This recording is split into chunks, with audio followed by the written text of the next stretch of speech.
গ্রামের মানুষদের চলাচলের সুবিধার্থে কালিয়াগঞ্জ ব্লকের মুস্তাফানগর গ্রাম পঞ্চায়েত অধীন লহন্ডা মোড় হইতে মালগাঁও যাবার 1800 মিটার পিচের রাস্তা সংস্কারের কাজের সূচনা হলো।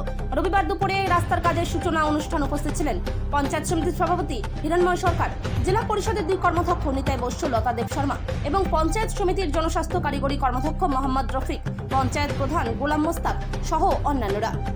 WBSRDA প্রকল্পের অধীন গ্রামীণ পরিকাঠামো উন্নয়নে তহবিলের টাকায় মুস্তাফানগর ও মালগাঁও 2 অঞ্চলের যোগাযোগের 1800 মিটার পিচের রাস্তা সংস্কারের জন্য 38 লক্ষ টাকা বরাদ্দ করা হয়েছে।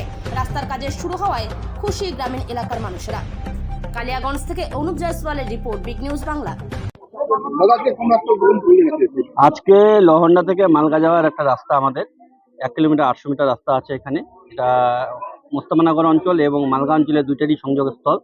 এখানে রাস্তাটা এর আগে রাস্তাটা হয়েছিল এবং দীর্ঘদিনের এলাকাবাসীদের দাবি ছিল। আমাদের জেলা পরিষদের মেম্বার এখানে লতা সরকার আছে, আমাদের প্রধান গোলাম মোস্তাক আছে, উচ্চ কর্মাধ্যক্ষ নিতাই বৈশ্য মহাশয় আছেন। সবাই মিলে সবার কাছে দাবি করেছিল, গ্রাম পঞ্চায়েতের মেম্বার থেকে পঞ্চায়েত সমিতির মেম্বারদের কাছে দাবি করেছিল যে রাস্তাটা করে দেওয়ার জন্য। আমাদের জনপ্রতিনিধিরা কথা দিয়েছিলেন, কথা দিয়ে কথা রেখেছেন। আজকে সেই কথা রাখতেই আজকে 38 লক্ষ টাকা ব্যয়ে এই রাস্তাটা WBSRDA এর মাধ্যমে এই রাস্তাটা আজকে রিপেয়ারিং হচ্ছে এবং এই রাস্তা 5 বছরের মেনটেন্যান্স থাকবে। এবং আমি এখানে এলাকাবাসীকে বলবো যে ঠিকাদার সংস্থা যখন কাজ করতে আসবে রাস্তার মানটা যেন ঠিকঠাক করে দেখে নেবে, যেন রাস্তাটা 5 বছর মেনটেন্যান্স ঠিকঠাক